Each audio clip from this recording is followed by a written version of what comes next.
चोपडा विधानसभा मतदारसंघामध्ये ज्यांनी वयाची 85 वर्ष पूर्ण केलीत किंवा त्याहून अधिक वयाची 4630 मतदार आहेत. त्यासोबतच दिव्यांग बांधव जे मतदार आहेत यांची संख्या 2336 अशी असून आम्ही सर्व मतदान केंद्रस्तरीय अधिकाऱ्यांना त्यांच्याकडे घरी पाठवले असता त्यांना विचारणा केली की आपण मतदान कुठे करणार आहात.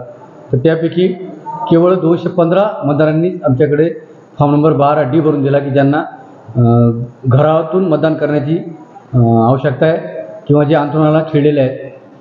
BLO हा तांत्रिक कर्मचारी नसल्यामुळे आपण वैद्यकीय यंत्रणेमध्ये देखील त्यांची पुन्हा एकदा शहानिशा करणार आहोत. आणि हे जे काही अंतरुणाला खिळलेले मतदार आहेत किंवा ज्यांच्या वयाच्या वार्धक्यामुळे ज्यांना मतदान केंद्रापर्यंत येणे शक्य होत नाही अशा मतदारांसाठी आपण होम वोटिंग ही सुविधा आपण देणार आहोत. तसेच ज्यांची वय जास्त आहेत किंवा दिव्यांगाचे प्रकार वेगळे आहेत आणि मात्र ते मतदान केंद्रावर मतदान करणार आहे अशा देखील प्रशासन सर्वतोपरी सुविधा आणि आवश्यक उपकरणं पुरवणार आहे.